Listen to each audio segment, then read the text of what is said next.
Okay.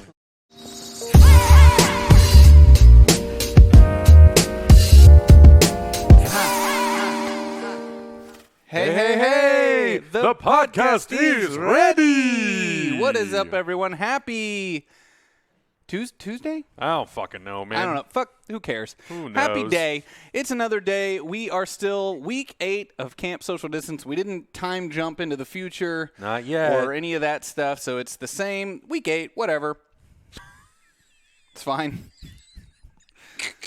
Or as I like to call it, week 8.2 of Camp Social Distance. Yeah. I like Tuesday. I like how you've been doing the 0.2s and stuff, but it doesn't really like work in any fractional sense. No, or, it doesn't. You know, it's just like 8.2, but then by Friday you're like 8.5, but it's Friday. Yeah. Wouldn't 8.5 be like Wednesday or Thursday? I don't, you know. If we streamed on the weekends. I don't even know why I'm thinking about I don't know this. why. I don't know why. I see your brain slowly melting as you're talking about it. It has been. It has been. We have a really special episode of HyperCast today. In just a little bit, we'll be joined by our old friend Rai. He may be wearing jorts. We don't know. The camera doesn't go down that far, but... Easy what you say there, pal. You know, I think we should all be like Rai. I've been watching that documentary on ESPN, and the last episode had a whole segment about Be Like Mike. And I want to do a whole campaign, Be Like Rai. And it's just live your best life. Let those thighs out. Let them out. Hey, man, if the sun is bright and the thighs are right, just live your best life. You know what I'm saying? That's right. Rai just had a very special day today because his Kickstarter launched for Sea Legend. So we're going to talk about that. But what else is on the docket for today, Adam, before we go into our interview? You know, sometimes when you just want to make a space movie, you literally can just go into space if you're Tom fucking Cruise. Wait, so we're going to talk about that later? Yeah. Oh, okay. Yeah, Tom Cruise going into space. You know, All that's right, a thing. cool. Yeah, we'll get into it. Yeah, and then we're going to talk probably a little bit about Hong Kong reopening their cinemas. Okay. Which we'll see how that goes.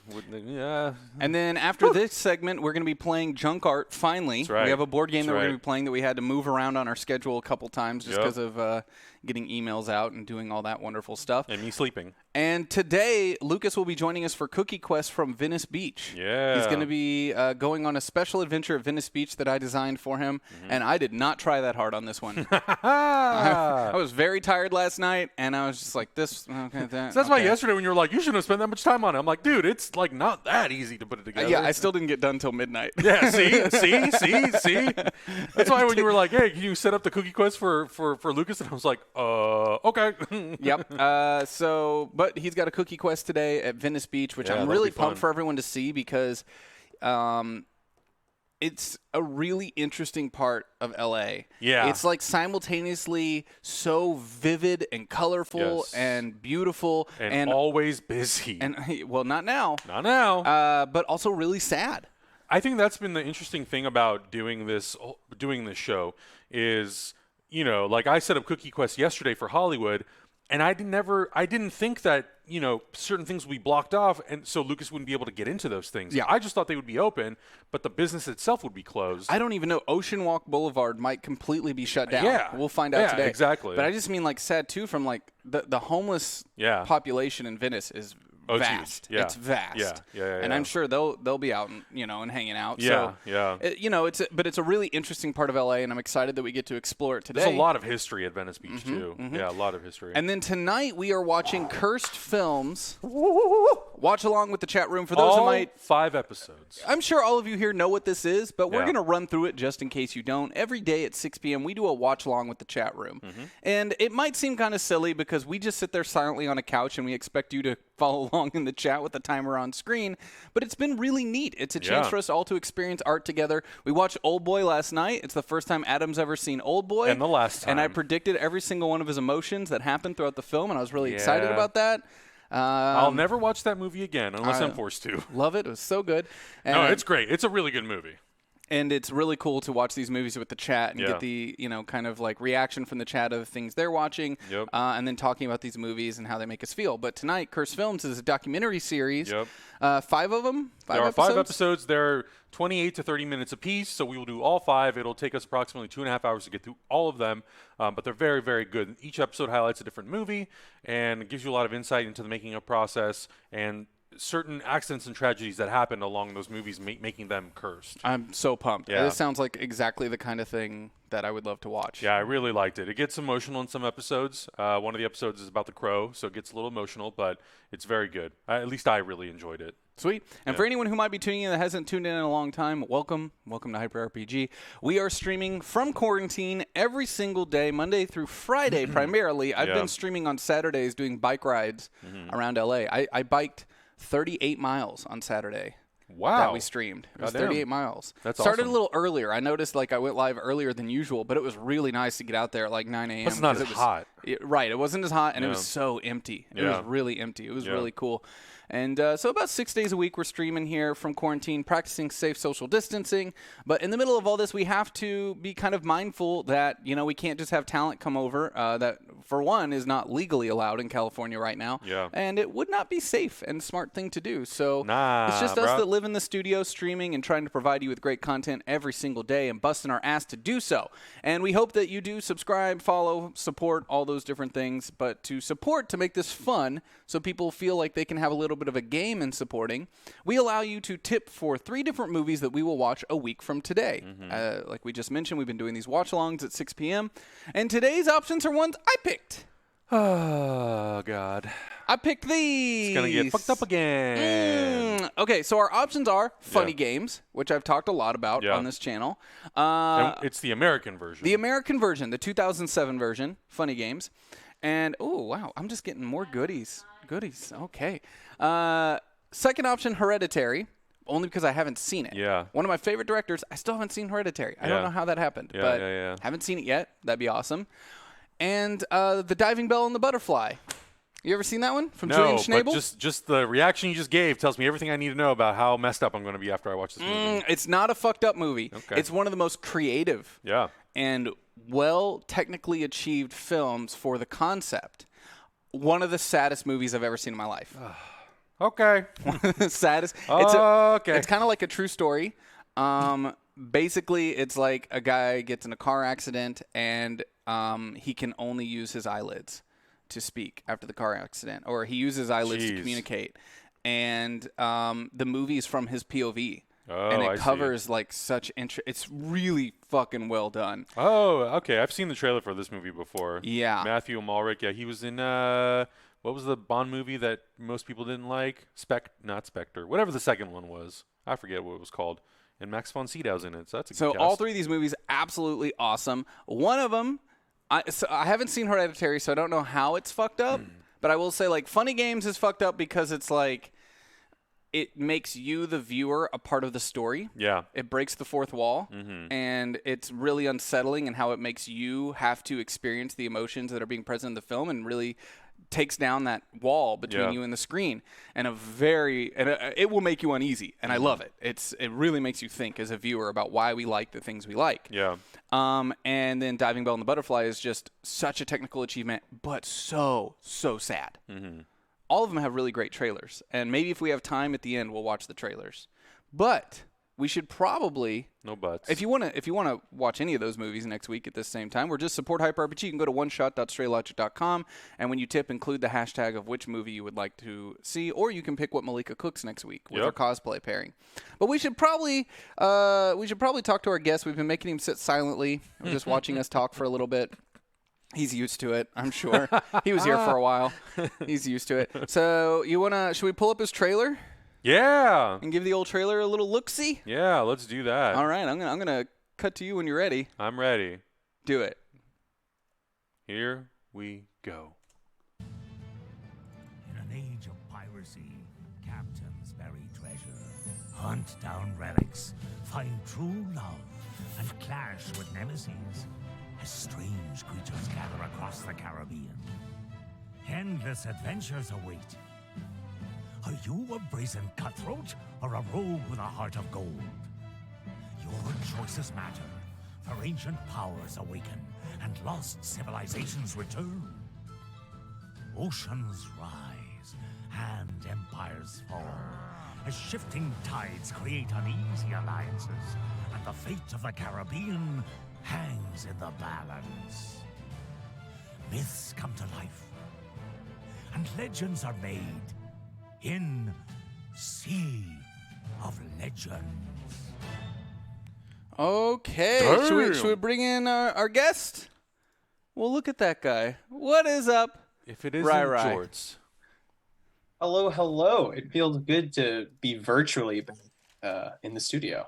Welcome, man. Welcome. So why don't you tell us about the video we just watched for Sea of Legends, which dropped on Kickstarter like today, but you just reached your first stretch goal, right? Since this call started. That's right. Wow. Yeah, so like we're in the middle of setting up. We went live at 5 a.m. this morning Pacific time, and we just unlocked our first stretch goal to get a bunch of new tavern cards. Of course, tavern cards, probably most of you won't know what that means, but these are cards when you go to visit a tavern in Sea of Legends, you get to pull from that. You find yourself playing in different tavern games. You're a pirate. We expect that you're cheating. You always win something. And you hear rumors of different items and relics you can collect around the map. Now, Sea of Legends is a open world, sandbox, narrative-driven tabletop game. So that's a lot of words. But what it means is there's a lot of different ways to play, lots of different ways to win. You can go on choose your own adventure style, branching narrative story bits. You can play the minis game on the board or build up your tableau with your cards. A narrative board game. Because I wondered about that when I looked at the Kickstarter. It had like 30 writers on it. So what is a narrative board game experience like this? Like, break it down for me. Sure. So like in comparison, it's not a tabletop role-playing game. You're not going to be like building out your character or, really making up a lot of like the story. What's happening is you're like getting these like, it's more like a video where you're going to get a little prompt where you're like, here's what's going on. So your lover just got caught stealing from some important noble. Now they're in hot water. How do you want to handle it? You want to go like try to take that noble out, or maybe you want to offer to do like a job for them to make up for your misdeeds. And so that's how it works out. Is like you get to play through these little stories with choices, and then because it's in an app, like it's much more convenient than a book. And we also get to like use some of the tips and tricks like from working on video games, like working on games like BattleTech previously. Right on, man. I feel like we should just really like dive into it because it's like a very interesting game in regards to the models that were created. You've got very large, like Goliath type models, the smaller models. You've got the playboard, the cards. Like, what has this process been like, man, going from start to finish of like getting all this design? Because the design on the game looks really good. Thank you. Yeah, it's been like a whole 9 months since I got on board. This is like literally our baby. But like, things like the app have been in production for like 4 years technically, and like the idea was even before that. But like it all just started with like Jordan pulling me aside for lunch and being like, "Hey, got this like wild new idea, pirate themed game. We're gonna go light, we're gonna go colorful. Lots of people are going super dark right now, and we want to do the opposite. We want to just have like some good old fashioned fun." So like it really began though like with a very basic idea of the game, but much more an emphasis on themes. So this is like kind of the first time I've worked on a game that's sort of like top down, where like we have the theme, but we're going to discover what the mechanics are. And so it really did start with like, well, what is the art style? Like how do we communicate our goals and like the idea of this world with the characters and the art? And so we eventually settled on something that like, I don't know, I described it as like maybe like Disney with attitude. I'm not an artist, so you would know better than me, Zach. Oh no, not when it comes to this stuff, man. I don't. Okay. I mean, looking at it, yeah, it feels like it has this like Pixar flavor to it a little bit. And I think that's kind of what does make it appealing. Like, it is very colorful and vibrant. I was telling you before we went live. You got the Kickstarter page pulled Yeah, up? I do. Yeah, I'll cut to it. Let me hide my emails. There Oh, you yeah, go. why don't you hide the emails there?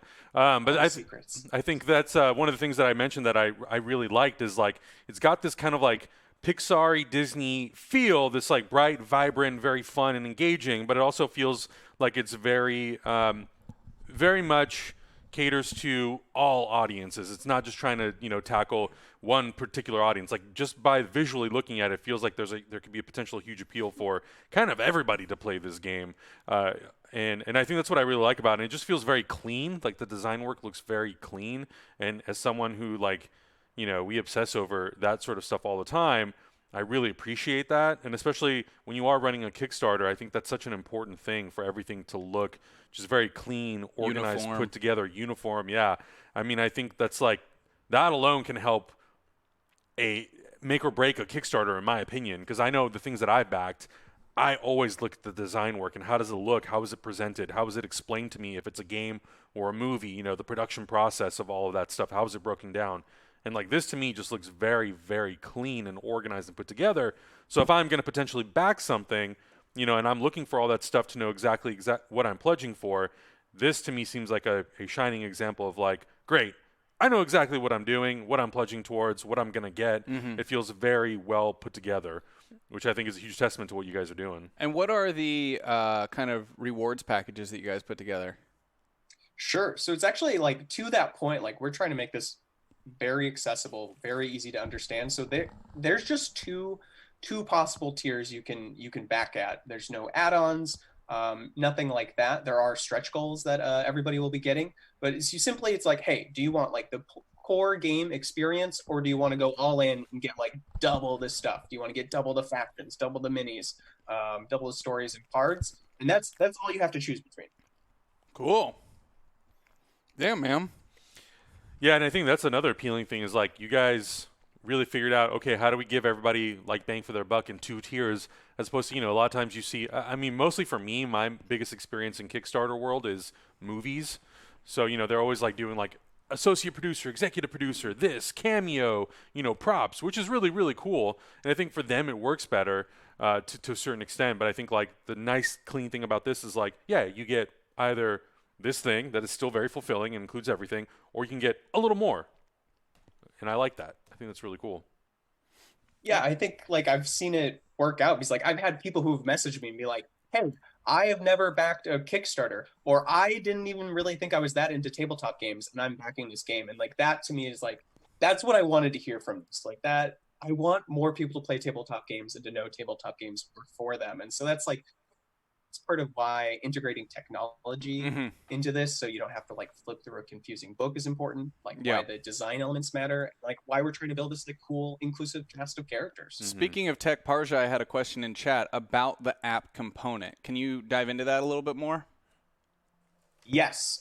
So a lot of people are curious about the app because I know apps are kind of a controversial feature to include in a board game, and understandably, it hasn't always been done super well. And like Zach Jordan and I, we all joke when we're telling people about the game that we all worked on Golem Arcana, where we learned to do it wrong in the first place. So now we know how to do it right. So the great thing about the app is it's just managing. For the audience, that's not me, Zach. Oh, yeah. That's Zach Weissman. Another Zach. Yeah, sorry, Zach Weissman. I should say that. Zach and Jordan Weissman, not Zach Ebert.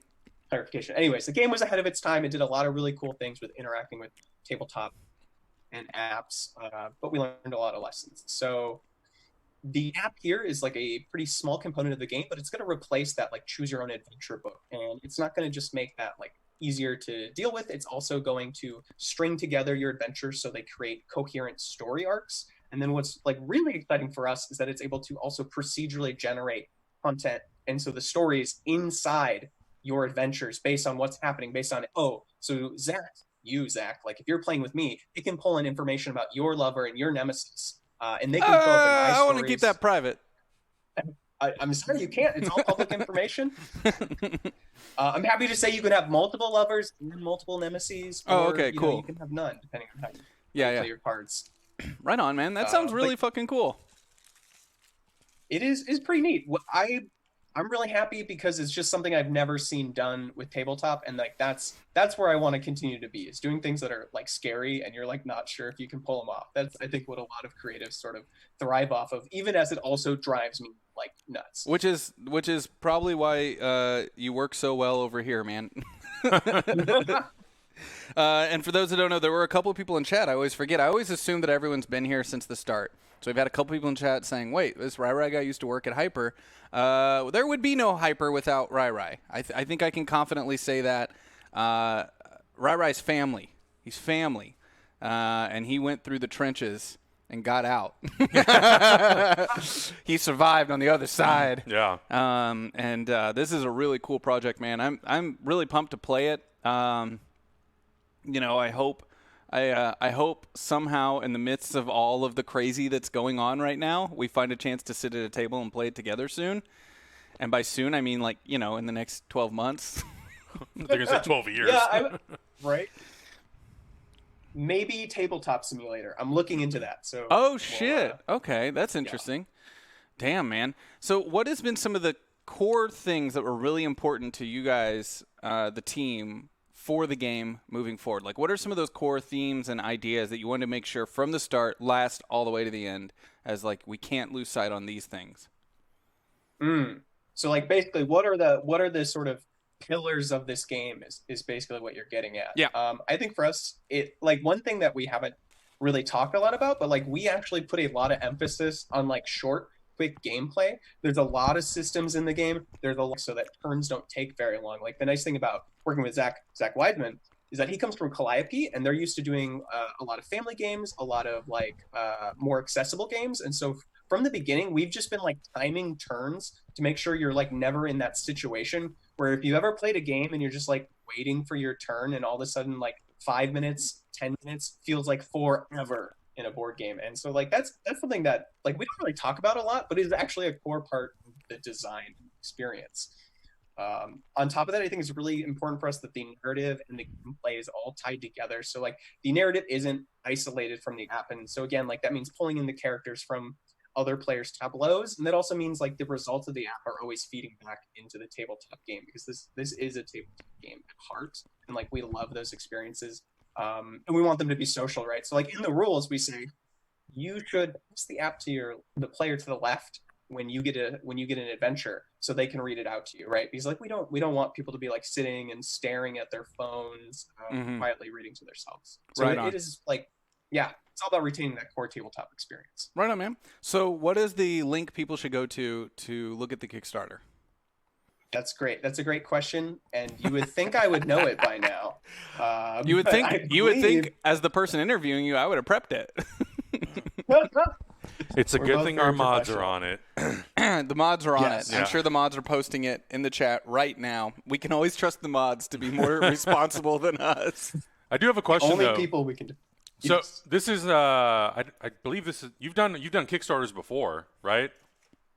Yeah, this is my second Kickstarter and my third app integrated tabletop game. Gotcha. What would you say has been, after doing it now multiple times, what would you say was the most beneficial thing you've learned about how to approach putting a project on Kickstarter? Ooh. Wow. So it's interesting because with like tabletop or Kickstarter, culture is always changing. So like the first thing you have to do is like really be aware of like what are the common practices, what do people think's acceptable, and like you just got to get a lay of the land is like the first thing I'd suggest. And then like secondly, if you're getting into Kickstarter, you got to really think like about who is this game for, what does it represent, what's its story. Like when I talked to Malika a lot about this, she really pressed this on me too. And so have friends who can help you who are more experienced. But she was like, hey, who's going to advocate for this game? Like, who's going to really like identify and want to like champion it to their friends? And I think those are like some of the most important things you can really think about. And then like maybe making sure that the game is like within the scope of like what's possible and realistic for your team, which I don't know if we've been completely good at doing that, but that's advice other people should probably learn to take. Who works within scope? Who does that? Nobody. Nobody. Not pointing any fingers. Nobody should be. Yeah. Elaki in the chat wanted us to ask about the decision to include such a diverse writing team. Yeah. I mean, the thing for me is, it's just really simple. Is like, on one hand, we're talking about the Caribbean and we're talking about pirates, and that genre has traditionally been like very white, and it just feels like very much not a accurate representation of like what the Caribbean is really like. And so part of that was like, let's also work with other people of color to bring more authenticity and more perspective to this, because it is like, we know leading the project between me, Zach, and Jordan, that we're going to have lots of blind spots where we might miss stuff. And so part of this was just, we wanted to make sure we had great, strong, talented people on the team. And then partially, like, I think we all also want to see tabletop and games in general become more inclusive. And so that was a real goal for us. Right on, man. Well, I think that pretty much covers it in that regard. And I want to move on to our next segment, which is just where I ask you, how you doing? Oh. How you doing, man? I slept for 3 hours last night. Oh, perfect. You're doing great. So that's pretty good, probably. Yeah. I mean, you're just launching a big Kickstarter. But again, man, super congrats for hitting the goal so quick. And I hope you hit all your stretch goals. And let us know. 6 hours. That's insane. He said 3. 3? No, it's 6. No, it's 6. We hit our funding goal in 6 hours. 6 hours. Yeah. Hours. Wow. That's awesome. That's so fucking cool, man. But outside of like just the Kickstarter, like how are you holding up? How is life in Seattle under quarantine? You know, like how are you doing? It's weird, right? I think it's just like hard where you just have like some days where you're like, what is happening in the world? You know, how like I'm supposed to be working on like a game and like selling a game, but like people are losing their jobs, people are losing their lives. You're like, does any of this matter? So as you can see, I have had some time to spiral out of control with my thoughts. And then you bring it back and you're like, okay, well, I'm very fortunate to be in the position I'm in. Like, hopefully I can make something that like brings joy to the world and I think people will really love and like get a lot of use out of. So like to me, like the desire to make something cool and awesome to hopefully make people happy or just distract them from potentially how terrible things might be. That's been driving me and helping me feel better, but also just like every day. I can't stress enough like how much walking outside has made me feel better. Yeah. I after I went on that first bike ride, and it was like people were kind of like a couple chat members were yelling at me. They're like, "You need to learn how to take a day off." And I'm like, honestly, that bike ride stream is the best I've felt since quarantine started. Just like hopping on a bike and going and stretching getting your out. legs and just feeling like the you're doing sunshine something. and the wind and everything else. Like, oh man, it was needed. Yeah. So needed. You're biking in LA, like that's so unreal. Like that's like wouldn't have been possible. That Dude, ever I rode now. right down Hollywood Boulevard into Thai-Town, down Sunset, into Silver Lake, you know, through the east side of downtown and everything. And I'm just like, oh, wow, I could never do this on a normal week. Like, this is crazy. Take advantage of it now while it lasts. Yeah, and it was funny, too, to see people in the chat be like, oh, my God, it's so busy. Be careful. I'm like, this feels like a ghost town. No shit. Yeah, like, this is great. Feels great. Yeah, it's been really wild, and just trying to take advantage of that stuff. There's a side eye in the chat, by the way. Old side eye in the chat says, "Congrats, Rai Rai." Aw, thanks, Emily. Shit, Emily, if you got a webcam right now, I'll just have Rai Rai copy and paste you the link, and you can just you can jump right on this call. We'll just have a little reunion right now. Oh my gosh, I'll text her the link. I'll do it. Amazing. She's probably really mad at me for even making that suggestion. Yeah, right she now. literally said, "Oh God." I would not stream. I just put her on the spot. Amazing.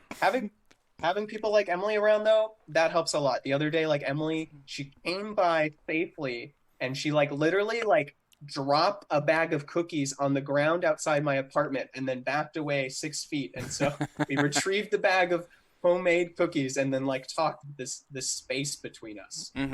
That's a real friend. Yeah, that's awesome. I miss both you guys. I really hope you're able to like hold it together up there and just, you know, I worry about everybody through this because it's like affecting every city kind of differently, and every city, especially if you're in different states, are handling it differently. Yeah. And it doesn't feel like this is going away anytime soon. And I do think it's a great time for things like board games, though, because, you know, if you're... Hello. Yeah, we've gone through a lot on this quarantine, but just the idea of getting closer to the people you're at home with and having a chance to, like, get together, play a game, things like that. Gaming in general, I think we've been able to see a lot of the merit that's behind it for... You know, look at how Animal Crossing blew up. Yeah. You know, it's just... Yeah.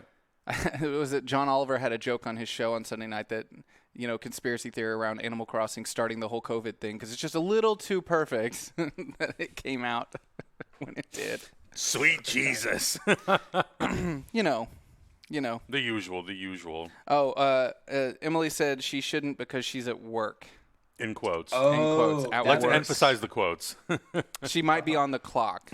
On the clock. I understand that. I completely understand. We'll get you on here soon, Emily. We'll say hello. And your dad's not invited. Oh, man. You can bring your dad's new dog, though. We want to see the new dog. But Sick burn. Mitch can stay home. But yeah, man, let's talk about a couple topics, though, right? If you got time to hang out, we'll talk about a couple things and get your insights, however valuable or not valuable they may be. It doesn't matter. We're not experts, dude. We don't know what we're talking about. We're just shooting the shit here for an hour. It's fine. Hanging out. Everybody keeps asking me, though, to confirm whether or not you are actually wearing jorts today. I'll never. Gentleman doesn't tell. Okay. Perfect. He's not wearing pants, is he? He's got a fan underneath the desk, too, pointed right at his thighs. Just... It's hot here in Seattle, okay? It's like 70 now, all right? It's like 68 or something. Yeah, we're going to be at 95 today. Did you see that? Yeah, I did. I'm already melting. Poor Lucas. Luckily, we sent him to Venice today. It'll be like 10 degrees cooler there easily. Hopefully. Yeah, it always is. Hope and pray. We hope for that, boy. Yeah, it will be. So what do you got for us today, Adam? What's on the docket? Well, we'll see how long this lasts, but Hong Kong cinemas are officially allowed to reopen. Didn't they already do this once? I don't know. Or was that Beijing? I don't remember if it was Hong Kong. I think it was Beijing last time. And after only a few days, they ended up closing. So we'll see. But so right now they're scheduled. Let me just change this title really quick. Oh, okay. So Hong Kong cinema opening up. But last time China tried to open their theaters, they immediately closed them back down within a couple days. Partly because nobody was going. And I know that this has been kind of the reports out of Wuhan and stuff like that. Yeah, they only made like $2,000 in revenue, so it was like, why are we open? Yeah. I don't know. The government might be lifting restrictions and trying to encourage people to go out and, help the economy and stuff. But, I think it's similar to what might happen here. Yes. The only thing that I could say might be different is overall, even just seeing from the protests and things we're seeing like that, I don't know if Americans are as health conscious. Yeah.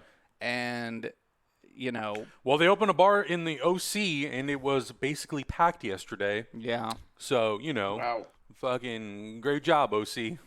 Yeah. I think, and I know that we've kind of brought this up before, it feels kind of like Asian countries in general, having dealt with a lot more of these types of things, are much more conscious of sanitation and wearing masks. They were literally spraying down the streets. Yeah We haven't done a thing like that here anywhere, right, as far as I know. And that's a very multi-layered thing, though, right? Because when it comes to something like China, like they're a communist country. The government can not share information. Yeah. They can punish people who do. I mean, they've recently not allowed, like all American journalists are not allowed back into the country for reporting on things that went down there. And they can also force people to work nonstop all day, all night to spray down those streets. So, it's like they might be doing certain things, but it's also kind of like... How are they doing it? Right. How are they doing it? And would we want to sacrifice our liberties to force people to do those things? But I think as a culture, they are more conscious of not spreading germs. Yeah. Just as a culture. Yeah. And I think it will be really interesting to see if America tries to follow suit. But because we are not, as a culture, more conscious of those things, I hope we become after all this. I hope that we kind of like... This is such a small thing, but for me as a kid, it was so weird to walk into my friends' houses with shoes. That's like a very common thing here. Like you wear shoes in your house, and like we do it all the time. But like in my house, I'd be murdered. Yeah. If I wore shoes in my house. Yeah. Because don't drag in, the dirt from the outside Man, world. I saw a crazy super long Twitter thread just the other day about. It was an Asian woman that I follow, and she was talking about the difference between certain cultures don't take off shoes to not bring the dirt in. In an Asian culture, it's more of a sign of respect. That too. And like there's a moment in I forget what the movie is, but it's with Jay Leno and Pat Morita, and he's like, "Oh, I'm showing respect for your carpet." And he's like, "Yeah, I haven't had the carpet cleaned in years." He's like, "Never mind, I'll show respect for my feet then." Oh, it's like it's such a difference in culture. Yeah. But so they're gonna try to open back up this week. They have anything planned to go into theaters to try to drive people there, or is it just like business as usual kind of thing? So they did announce some of the titles that they're going to be rolling out, and a lot of them are going to be new Asian independent movies and also independent U.S. titles as well. Some of the higher profile movies that they're going to be rolling out is Trolls World Tour. Universal said they're also going to roll out Emma the following week, and they're saying theaters will be kept below capacity.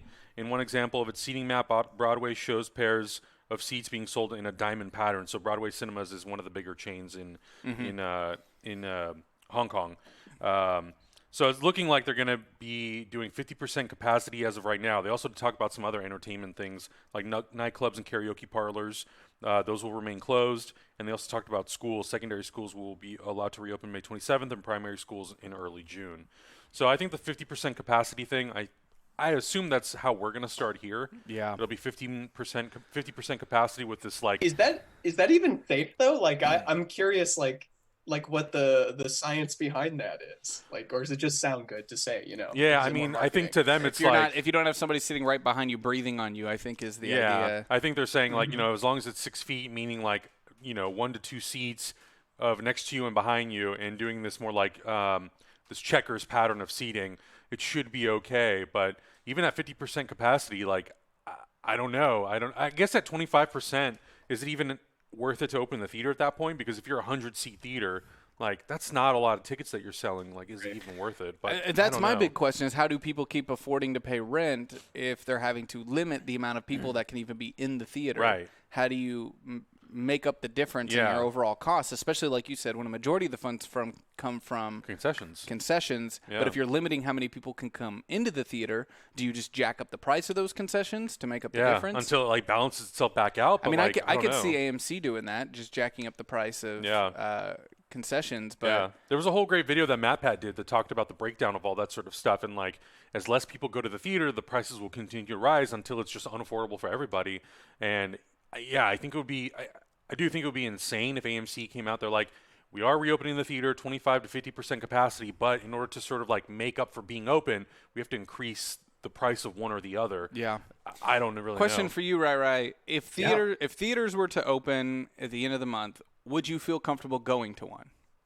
No, I like have people like trying to like invite me to like hang out on weekends and stuff, and I'm like, no, what is wrong with you? I don't want to go anywhere. I feel like maybe I'm a little paranoid about it, but it's just like I'd rather wait it out and not take any chances. Like, yeah, I'm kind of curious for you guys, like, is 50% capacity like enough to make you want to go? Because we've already decided we're not going to the theater this year. Like, I think, I mean, I've personally already decided I'm not going to any cons this year. I already get sick from cons. I don't need to like add that extra. Yeah. I'm probably not going to be getting on a plane again this year.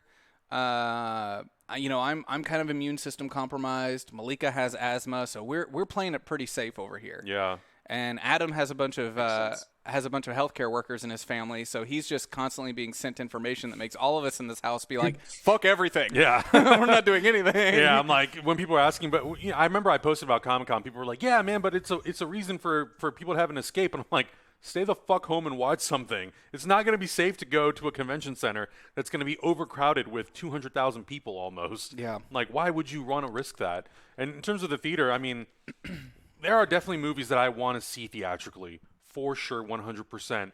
I really do hope that those movies move to a later date because if the theaters reopen in 3 weeks, I'm gonna need a lot of convincing that it feels or seems safe to go to a theater again, because I mean, literally the last movie that we all saw together was Invisible Man. The Invisible Man, and there was a guy in the theater in the front row who was like coughing, almost like every few minutes. It made the movie so much more tense. It was so stressful. Everybody's like, "Oh God, oh God!" The whole time, and I'm like, dude, you like literally on the news for the last however many days, they've been telling people if you feel sick or you're coughing, stay the freak home. And this guy just kept coughing, and I'm just like, oh my God, is this going to be the end of us?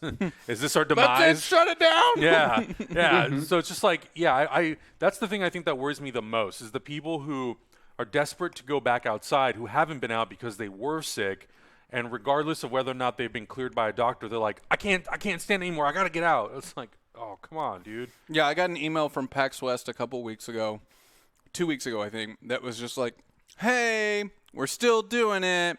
Do you have any interest in performing a panel or anything like that? No. Yeah. No. Of all the cons I've been to, Seattle Convention Center is the most cramped and worse. Small. And like it's a maze Yeah. of being cramped together. No fucking way. Yeah. No way am I going to PAX West. Yeah. No fucking way. And I feel bad for everyone that I know is going to lose money, lose opportunities. But it's just such a health risk. Mm-hmm. It's a crazy health risk. Yeah. Yeah. And I mean, so every weekend, we all try to get out of the house and just go on a walk. And I've done everything possible to stay out of neighborhoods that I think are going to be populated more than others. Sure. So I've mostly been going east to like Pasadena and stuff. And I feel like right now that's where my comfort level kind of ends. Yeah. I'm not really ready to go. Based on Lucas's stream yesterday, though, Hollywood seemed empty enough that I'd be like, Hollywood's okay. very empty. Yeah. Other places are not. Exactly. And that's the thing that stresses me out. Hollywood was really empty. Silver Lake was packed. Yeah. And when I took my bike ride, like Silver Lake still had their farmers market and stuff like Yeah. that. And though I will say, when I drove by, the Silver Lake farmers market had set up lines, and you could only have like one person in a stall at a time. Gotcha. And it was like forcing everyone to stay really far apart. Yeah. And then I've seen other farmers markets where it's just like, fuck it. Yeah, I mean, The Hollywood one was not going to do it. Yeah, we have a farmers market pretty close to us here, and I didn't go into it because I just didn't want to be around that. But from a distance, it looked like they were practicing some form of social distancing. Yeah. I think that's the biggest thing that's frustrated me and it's happening a lot down in Orange County especially, but like the fact that people are not practicing good social distancing and Right. being a little bit more selfish of like, well, I'm tired of being at home. It's like, Yeah. I get it. I get so mad now when I see somebody out without a mask. Yeah. It's like I get I'm angry. confused. I'm Yeah. just like, what do I do? Do I go across the street? Do I just Yeah. turn around and leave? Like, what? And when I've been going on my bike rides, it's like I've got sanitizer with me. Yeah. I've got the mask with me, and I like that I'm on a bike, so I already feel a little elevated and distant from Right, everyone, right. and I can very quickly kind of like maneuver away from people and not Yeah. have to be close to anyone. Certain areas, I know Lucas is a little bit of an exception. He's wearing a mask. He's got sanitizer with him. He's also got the antibodies because he had COVID. I don't know if you guys knew that. Lucas actually had it. And Yeah, I saw the posts that he put out early, and I was like, oh my gosh. yeah, he just started getting his taste and smell back. Yeah, yesterday he walked by some flowers and he was like, holy shit, I can smell them. Yeah. So it's been an up and down for him. Yeah. I mean, to me, it's just like there's so many things we don't know about COVID-19 that it feels so fucking irresponsible to act like it doesn't affect you. When just today, a big article came out about COVID toes. And because of the blood clots that are happening within COVID, that it hasn't been officially added to the CDC as an official sign, but doctors around the world are saying, yes, this is happening. If you notice blood clots that almost look like frostbite in your toes and or your fingers, that's another sign that you probably have COVID, because healthy people, their immune system's going to overdrive and it's causing these blood clots in like your toes and fingers and stuff, Yeah. which they know like healthy people are often dying of strokes from COVID instead of dying from the other stuff. It's Yeah. just like there's just so much shit Yeah. we don't fucking know Yeah. that it's it's just this idea of like I'm young, I'm healthy, and whatever. It's just, it makes me Yeah. so angry. Yeah. I mean, so on so we were talking about the theater thing. Right now, like we went to the drive-in on Saturday.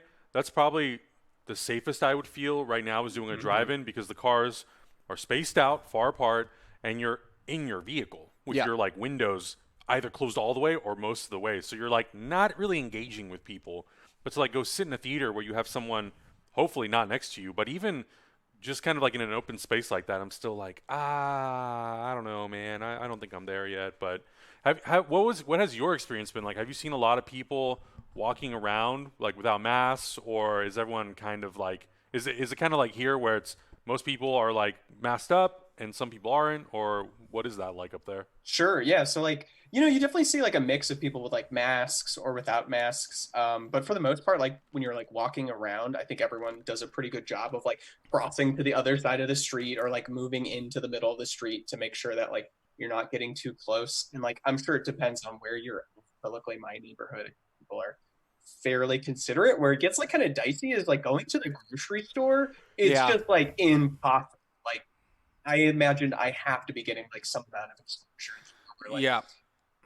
Malika and I have they're too started small. going at the Ralph's down the street from us closes really late, and we started going like super late, and it's dead. It's great. There's just no one there, and they just restock everything. So that's been really great to go like really late. Saturdays and Sundays are the worst. It's just so crowded. Yeah, I went to Trader Joe's on Sunday, and they have done a really, really good job with limiting how many people can go in. You can't go in unless you have a mask. The one thing that I wish that they would enforce is gloves. That's something that they haven't done, but I also don't know how hard they are to get now, if they're still super hard to get. So that was the one thing, because there was one or two people, who would pick stuff up and put it back, and I'm like, God damn it, can't you just commit to either taking it or not taking it? Yeah. Otherwise, you walked in and you could smell that place had been scrubbed down. Yeah. Which made me feel a lot better about going grocery shopping.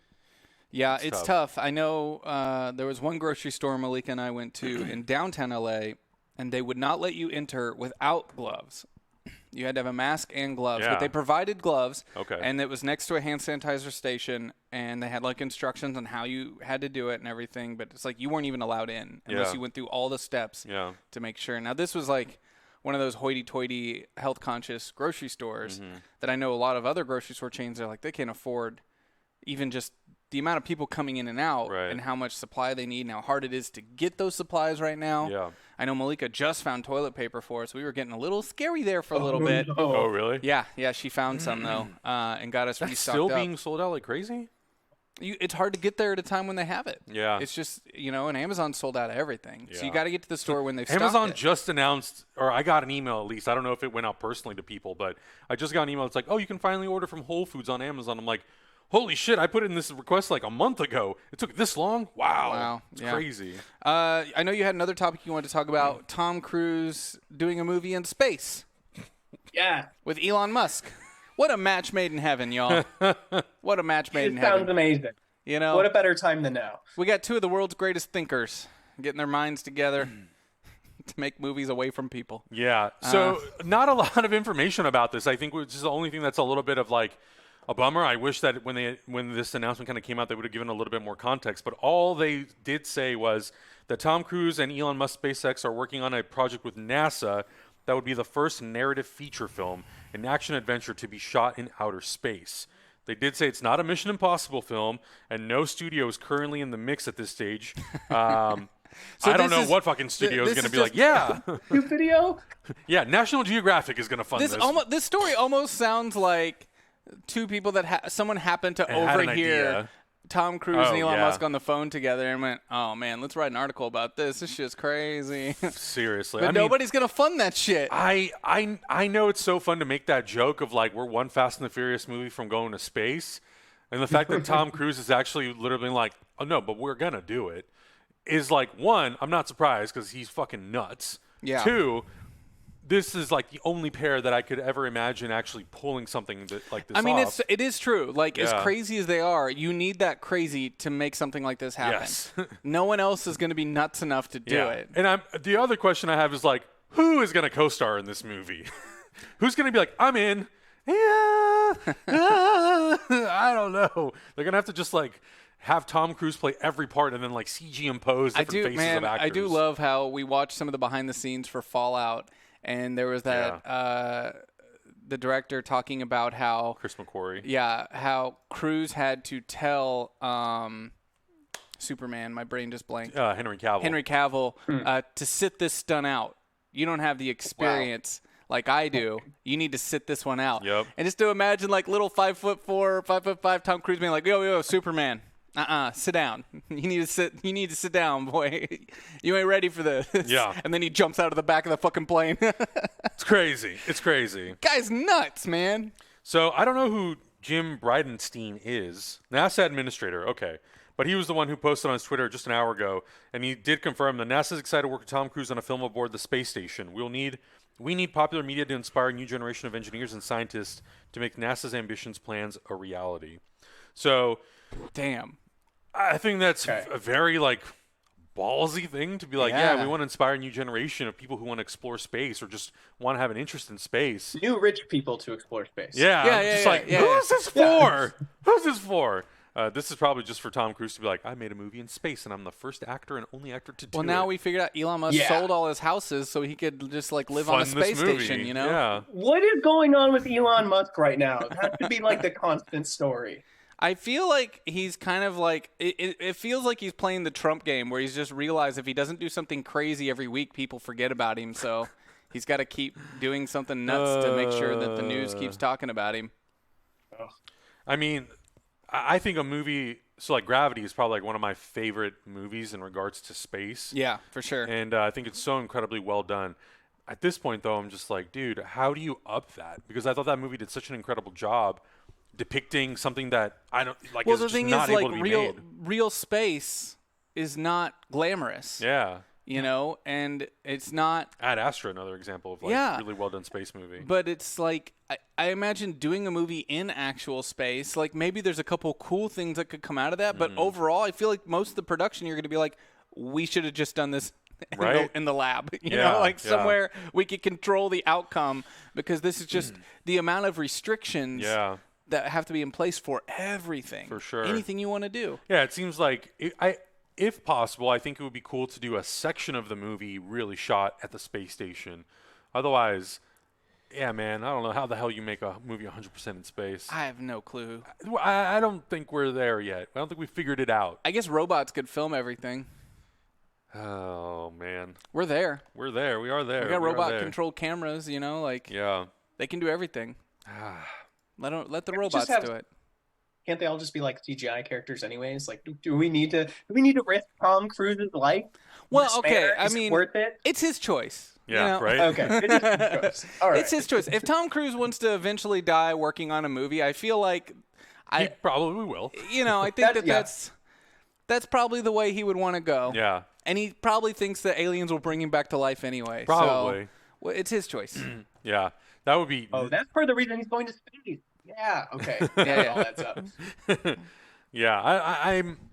I think we'll all be curious to see how this actually like ends up. Look, in 3 months we could find out. Yeah, we thought about this and it's actually kind of impossible to do. So maybe we'll wait another 10 years. They would never tell you that. They would never. I mean, we would hear about it, but you would just hear like no one would ever admit, oh, it was impossible, we can't do it. Elon Musk would just keep telling you like, we're close. Yeah. We're about to develop this new tech that's going to make it happen. Yeah. And then you're going to think he's an idiot. And then 5 years later, you're going to see something and be like, holy fuck, how did he do that? What? Where did all the money come from? Yeah. Yeah. What do you mean he was able to make a rocket take off and land again on the wall? You know, like just a couple years ago, this seemed like a stupid idea. So I give that crazy asshole credit. Like people have to like be crazy enough to think they can pull off something impossible to eventually make it happen, you know? It's true. And I'm glad that there are some people out there with the resources to do that, but I also think we should never stop laughing at them. Gotta keep them humble, right? That's true. As long as they keep tweeting. Yeah, right?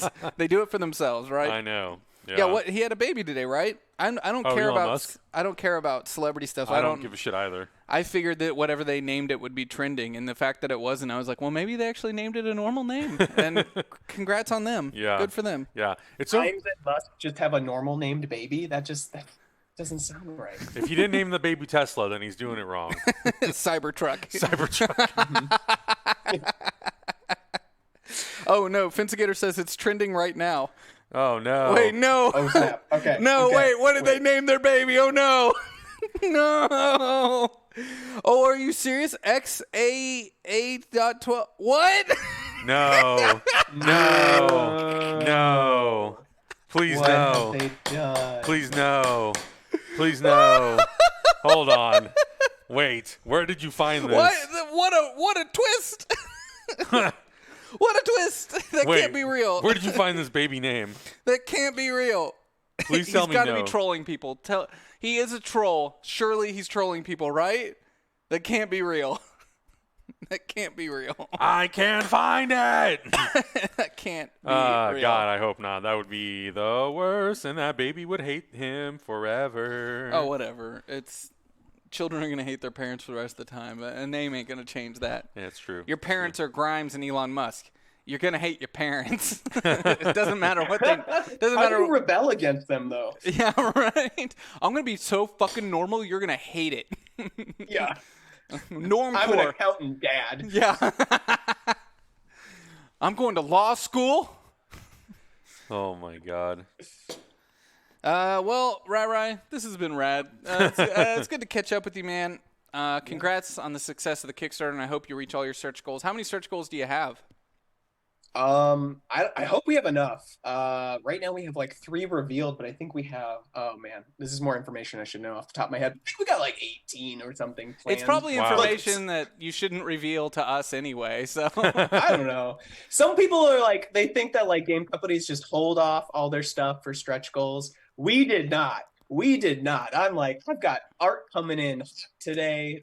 So everything is like pretty much all new. Yeah, I never believe that stuff. I think anytime I hear people talking about those kinds of like inside, almost like there's conspiracies against them as consumers, all this stuff, it's like you are giving too much credit to people as if they have everything figured out. You know, like game companies are just like you. They're figuring this shit out every day as they go along. You know, it's not some big conspiracy to rip you, the consumer, off. It's usually people being like, "Oh fuck, we didn't think about that. What do we do now?" Yeah. And I'm sure some people do plan it that way, and that's fine too. I don't have a problem with that. I'm just like, we're not that organized. Yeah. Well, man, this has been rad.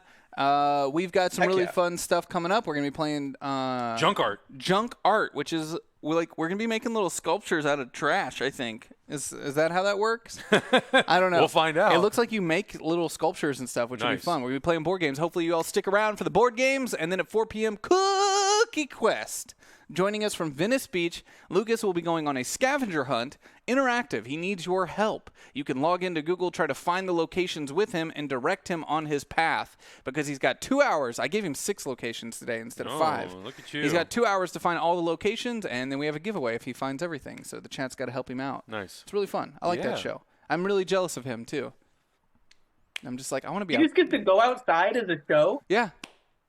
And we're paying his gas. Good job. He's a full-time employee who's got 1 show a day, and we're paying his gas to go out there and walk.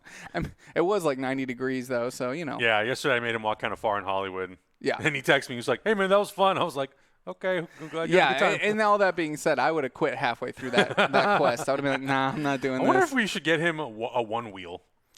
So he brought that up? No, but he is exactly the kind of person that would ride like a little like Segway or something around. Yeah. A one-wheel is great because there's no handles. You just have to propel, lean in and propel it. I don't want to even ask Malika to look up the insurance though for our full-time employee to be on stream riding around something like that. Mm-hmm.